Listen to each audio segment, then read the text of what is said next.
Boa tarde, amigos. Nós recebemos com muito prazer uma das figuras mais bonitas e queridas do Recife, que é Dulce Gaiose, que é influenciadora digital, é empresária e tem um trabalho Manterfose. Como é o nome? Mantamorfose. Você arranjou um nome tão difícil, né? Mas não é essa mistura? Quando a gente vira mãe, a gente não vira uma grande metamorfose na vida da mulher, da família. Então, foi a mistura de mãe com metamorfose. E onde é que você entrou nessa coisa de ser influenciadora digital?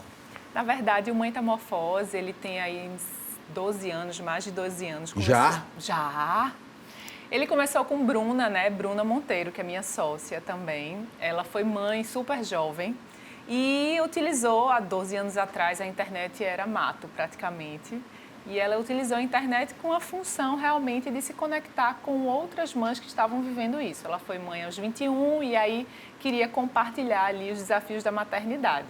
Depois de, acho que uns 8 anos, quando eu fui mãe da minha primeira filha, de Helena, eu e Bruna já era muito amiga, ela me convidou para escrever também no blog, eu também recém-mãe, né, com todas as mudanças ali à flor da pele. E ela me convidou e a gente começou a escrever juntas. Qual foi o principal problema que você teve ao ser mãe? Foi não dormir direito? Não, acho que não. Eu acho que, veja, existe o cansaço físico muito, né? Principalmente no início da maternidade. Mas eu acho que é o acúmulo de função, né? Eu acho que é a sobrecarga mental mesmo das mães. O quanto de coisa que você tem que realizar, pensar, gerenciar. Às vezes gerenciar também dá muito trabalho. Para criar uma criança, né? Então, a sobrecarga mental, até hoje, eu acho que me pega bem na maternidade. E como é o conselho que você dá para a participação dos pais? Hoje a gente vê um cenário já bem diferente, né? De participação dos pais, do envolvimento deles desde o momento da gestação. A gente fala que para criar uma criança a gente precisa de uma aldeia, né? Então, por isso que a gente também fala muito de sobrecarga, né? Uma mulher, ela não é responsável completamente e totalmente por uma criança. É preciso de uma aldeia. Então, não só o pai, mas avós, toda uma rede de apoio que é necessário. Né? Os padrinhos, os amigos, né? Então, criar uma criança exige muito, né, de um ser humano que não pode ser necessariamente só a mãe. Então, hoje a gente tem o pai, que na verdade não é esse pai que ajuda, né? O pai, às vezes, nem é considerado uma rede de apoio. Ele é tão protagonista quanto a mulher. Obviamente que tem funções, né, que são mais maternas, mas ele precisa, né, ali criar o seu vínculo e seu espaço nessa relação pai-filho. E a coisa da mãe, a amamentação, é uma coisa importante, é um momento importante da vida? Demais, demais, né? A amamentação, para além de todos os seus benefícios fisiológicos, né? Toda essa questão do vínculo, né? Mãe-bebê, né? Hoje é comprovado, o Ministério da Saúde já fala que a amamentação, no mínimo até 2 anos. Então, hoje a gente já tem esse conceito de estímulo da amamentação, desde a gestação, né? Desde a informação que essa gestante precisa ter para conseguir amamentar. É um desafio muito grande, né? A gente sabe, quem já amamentou, o quanto é desafiador, né, você manter essa amamentação pelo menos até os 6 meses e ser prolongada ali até os 2 anos. Mas hoje acho que a informação já está mais acessível e muitas mulheres já estão mais conscientes dessa importância. Tudo isso é importante, então, essa campanha, porque algumas mães não produzem o leite necessário, a doação do leite humano, está havendo uma campanha, isso é importante. Isso. A cidade de Recife possui vários bancos de leite, né? Acho que o mais famoso, talvez o do IMIP aí, que faz essa campanha já há muitos anos. Eu mesma fui doadora, né? Na minha primeira filha, eu doei muito para o banco de leite, eu tive uma hiperlactação, então eu era doadora primordial ali do IMIP. E, inclusive, tem um fato interessante que há uns 20 dias atrás, uma mãe me puxou na escola e falou: olha, Dulce, olha ali os filhinhos que você amamentou, seus filhos, trigêmeos.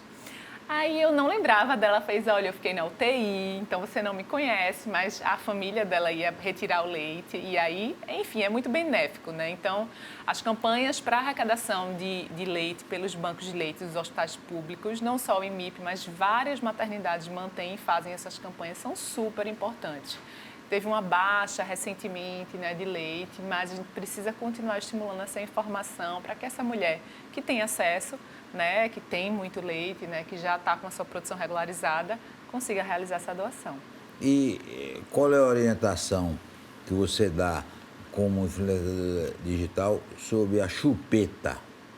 Veja, não tenho propriedade como profissional de saúde, né? E aí é muito também importante ressaltar aqui. O Metamorfose, ele na verdade hoje também sofreu sua transformação e virou uma grande clínica de saúde materno-infantil.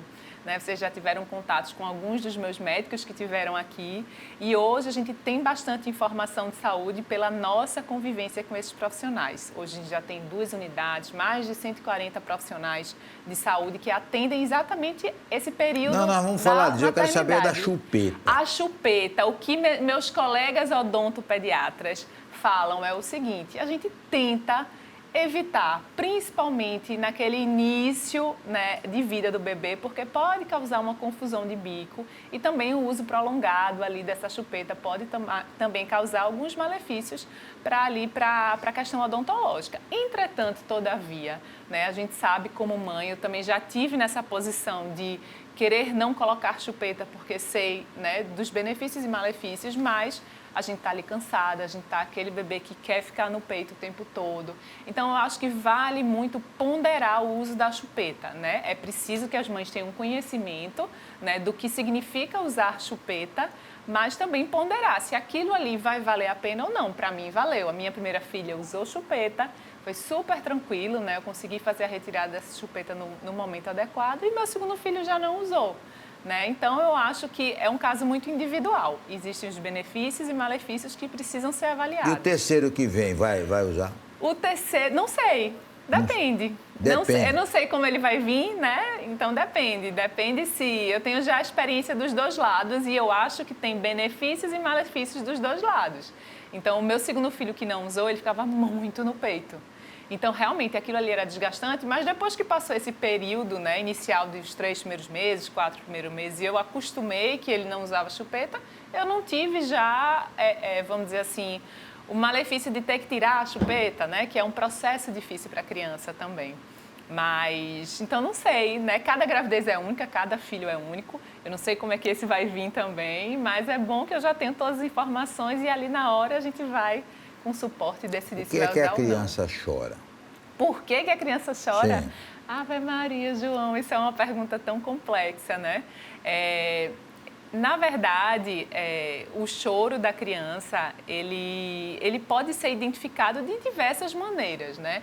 Então, eu acho que a grande importância que a gente tem hoje, né, de ter todo esse suporte médico e de saúde para orientar essa mãe é que ela se sinta capaz de cuidar daquela criança e de, com o tempo, entender aquele choro. Né? Então, pode ser um choro de fome, pode ser um choro de cólica, pode ser um choro de desconforto. Né? E é tudo igual, né? Não. Não? Ah, Não. tem tipo de choro, né? Você, depois de um tempo, né, isso comigo e com várias mães também, com o tempo você vai notando e percebendo e fazendo aquele jogo ali de hipótese, eu acho que é isso, eu acho que é aquilo, ou ele se mexe desse jeito, ou o choro mais ou é tal horário. Então, mas isso tudo leva tempo, né? E as mães realmente precisam se apropriar, né, dessa condição de dizer assim, não, eu conheço meu bebê, eu sei que é esse choro, né, e vou ali tentando e entendendo. Mas são choros diferentes, são bebês diferentes, tem bebês que choram mais, tem bebês que choram menos. Então, a gente acredita que a maternidade é uma questão muito individual, né, da mãe, do bebê, da família e até daquela situação. Então, eu tenho 2 filhos. Eu não sou a mesma mãe que eu fui do primeiro para o segundo. Melhorou? Melhorei. Melhorou, também, né? Imagino que sim, né? E a gente fica mais tranquila, mas também começa a ter outras questões. Então, tem a demanda de já ter muitos filhos também, que você já fica mais aperreada com a quantidade de coisa para resolver. Mas a gente vai ganhando experiência e vai ficando mais tranquila, né? O filho único é uma condição especial? Em que sentido? Não, para a criação. Não. Porque o filho único, ele tem todas as atenções. Porque tem um negócio de quando vem um novo filho, aquele que é o único que tem todas as atenções, vai ficar no canto. Ele vai ter que dividir as atenções. Não, na verdade, eu acho que é bem isso, que a gente não acredita que existe fórmula, né, correta. Então, a pessoa tem um filho, aí a sociedade, né, as pessoas já cobram um segundo, porque não pode ser filho único, né? A gente acredita que cada formatação de família, ela é única, né, na sua individualidade. Então se aquele pai, aquela mãe ou aquela mulher, né, decide ter um filho ou não ter filhos, né, que hoje é uma opção que não precisa ser julgada, né? A mulher, às vezes, é exigida a ser mãe, né? O casal é exigido, cadê os filhos, né? Mas criar um filho é uma jornada muito complexa. E quanto mais a gente precisa refletir se aquela jornada faz sentido dentro da nossa vida naquele momento ou não, né? Isso falando de uma gravidez desejada e planejada, né? Então, eu acho que não existe bom ou ruim, né? É ruim ter um filho só, ou é difícil, é uma condição especial. Não acredito nisso, porque depende de como essa criança vai ser inserida naquele contexto e qual é o contexto daquela família. E a relação da mãe com a babá? Como a gente estava falando, a questão da rede de apoio, né? A babá, ela faz parte dessa rede de apoio, uma rede de apoio paga, né? Que hoje em dia faz parte da vida de muitas mulheres. Somente quem trabalha, né? Somente existem mulheres que escolhem também ter babá mesmo sem trabalhar, né? Então existem configurações diversas, né? Na minha vida, né, a babá fez parte, sim, né? A minha primeira filha, eu achava que eu não precisava, não, eu dou conta sozinha, né? Mas aí depois de uns meses eu vi que aquilo ali não cabia, eu não conseguia, né? E aí eu acabei dizendo, não dá para mim, né? Eu preciso de uma ajuda em casa. A gente não tem noção da quantidade de trabalho que é principalmente em um bebê pequeno. Então, essa relação com a rede de apoio, né, paga ou não paga, né, mas falando das babás em específico, ela é muito importante, né? Então, é uma outra relação, é uma outra metamorfose também na vida da mulher, né? É de você conhecer essa pessoa que vai estar lá na sua casa, que vai lhe entender como mãe, que vai entender quais são os seus conceitos, como você quer criar essa sua criança. Então, eu acho que é uma relação que as mulheres, as famílias, na verdade, têm que ter muito cuidado em como cultivar essa relação para que aquele sistema ali de criação daquela criança seja positivo. Depois do intervalo, nós vamos continuar conversando com Dulce Gaioso.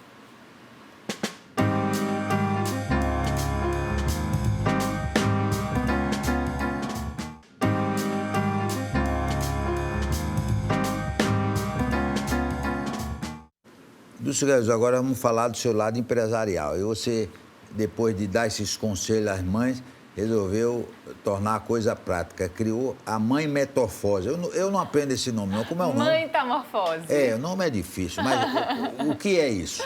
Na verdade, o espaço Mãe Metamorfose, que é a nossa clínica, né, foi uma evolução do próprio Mãe Metamorfose, né? A gente, como influenciadora digital, depois de um certo tempo escrevendo e participando desse meio da internet, a gente queria atingir o público de uma outra maneira. A gente queria dar outro passo para o Mãe Metamorfose que fosse além da exposição da nossa vida pessoal, né? Que o Mãe Metamorfose, ele expõe a minha vida de Bruna ali no nosso contexto de mãe. Esse caminho de conhecer essas mulheres através da rede social permitiu que a gente entendesse que muitas mulheres tinham o mesmo desejo que nós, né? A gente tinha acabado de passar por uma gestação juntas. Eu fiquei grávida do segundo, Bruna do terceiro filho, e a gente experimentou o que é a rede de saúde. Aí você resolveu empatar com ela agora, fez o terceiro para empatar. Resolvi empatar, tá vendo? Como eu sou sabida. Ela estava tirando vantagem, né?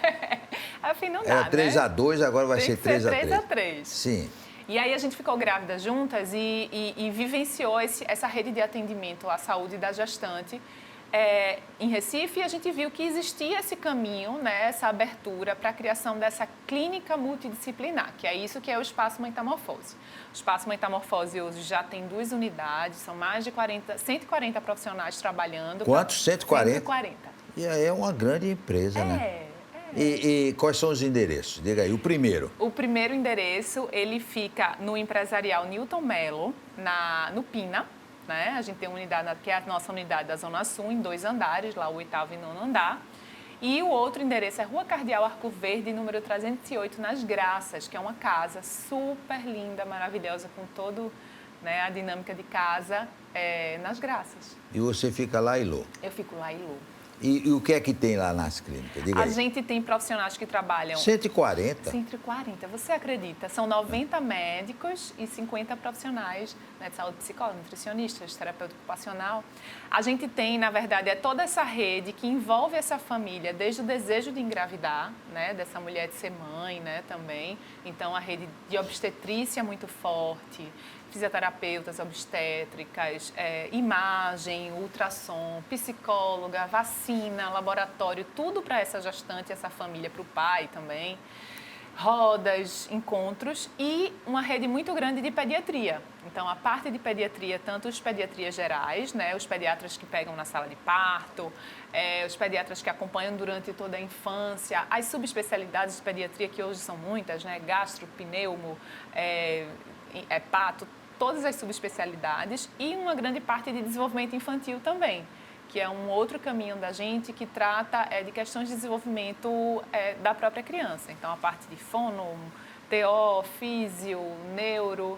Né? Então, é uma equipe muito completa e no nosso conceito é esse entendimento que para cuidar da saúde dessa família é preciso ver esse paciente como um todo.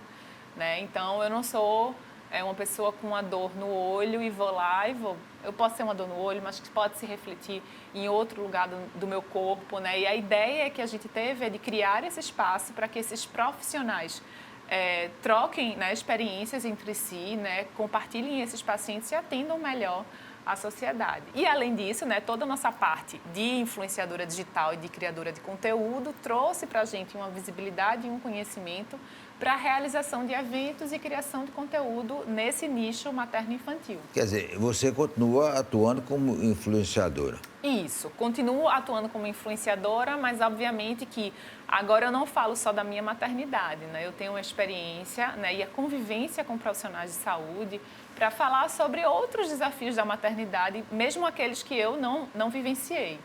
Né? Então, isso é legal. Existe do seu tratamento pré-natal? Pré-natal, sim, né? Durante toda a gestação, a gente, por exemplo, a gente tem um programa que é o pré-natal multidisciplinar, que é esse entendimento que essa gestante, ela precisa ser cuidada integralmente. A gente tem como profissional principal, entre aspas, é o médico obstetra, né? Mas a gente entende que durante essa gestação é importante ter um acompanhamento psicológico para o entendimento dessa mãe, um acompanhamento de fisioterapeuta obstétrica, as doulas também, que hoje a gente levanta muito essa bandeira da humanização do parto, não só do parto, mas do atendimento em si como um todo. Toda a parte de vacina, toda a parte laboratorial, enfim, é uma rede que se forma ali para apoiar aquela mulher durante a gestação e que ela continua no mesmo local quando esse bebê nasce e enfrentando esses desafios fisiológicos, né, também, psicológicos, enfim, e ela consegue ter ali, compartilhar, né, com profissionais de saúde e com outras mulheres que estão vivenciando, né? A gente, quando é mãe, a gente gosta muito de trocar, né, de ter a empatia de outra pessoa que está passando pela mesma fase. E há, assim, alguma orientação por parto normal? Informação. Informação. Informação, né? Informação e a busca de uma equipe que segure sua mão, né? E que lhe dê confiança e que esteja disposta a passar essa informação para você em relação a esse acompanhamento. Então, a gente vive um momento, né, assim, de transição, eu posso dizer assim, mas de 7 anos atrás, quando eu tive as últimas gestações e a gente, né, se conectou muito com esse conceito do parto humanizado, né, que não é o parto não só natural, existe uma diferença ali da humanização do parto e do parto normal, simplesmente. Mas a gente se conectou muito com a humanização do parto e a gente vê que isso é um movimento crescente, né? Um movimento de muito apoio científico, que hoje muitas mulheres conseguem aí se capacitar, né? Se informar, buscar boas equipes para conseguir, né? Ter um parto respeitoso, né? Que é o que a gente deseja, independente da via. Oi, cuida da mãe de adotivo? Também, né? Também. A gente tem um acompanhamento, tem inclusive psicólogas, são psicólogas perinatais que têm esse acompanhamento tanto para a mãe, para a família, quanto para a criança em relação a esse processo, né, de adoção. Hoje é um campo da psicologia muito bem abordado, né? É super interessante. Porque a mãe tem que ser orientada antes até de tomar essa decisão, né? Porque não é decisão fácil, né? Exatamente. Mas você sabe que ser mãe é o sonho de toda mulher, né? E algumas fisicamente não conseguem, né? Mesmo utilizando o in vitro, mas a solução é a adoção. E às vezes a mãe adotiva é melhor do que a mãe natural. É verdade. Né? Ser mãe, eu acho que é essa metamorfose que vem de dentro, né? Então, independente se é o seu filho que foi gerado, né, ou gerado por outra pessoa, né, eu acho que é um processo de muitas mudanças internas. Porque também dentro dessa área e barriga de aluguel. Porque existem casais homoafetivos, né, que utilizam barriga de aluguel. E a barriga de aluguel? Isso. Hoje, na verdade, eu vou falar um pouquinho da propriedade que eu tenho, da convivência de alguns médicos, né, que trabalham nessa área de fertilidade, que já atenderam também no espaço. Hoje, no Brasil, se chama barriga solidária, né, na verdade. Você não pode comercializar, né, o aluguel, né, dessas barrigas. Né? No exterior que tem alguns países que... No exterior, eu escuto que sim, né? Na Índia, né? Mas eu não tenho tanta certeza.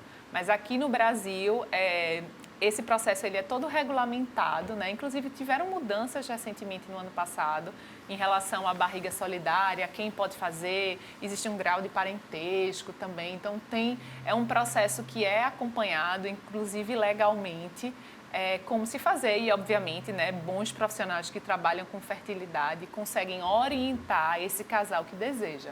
Né? Esse é um campo que hoje a gente não trabalha, né, que é o campo de fertilidade, né, desse auxílio, de FIV. Mas Ainda?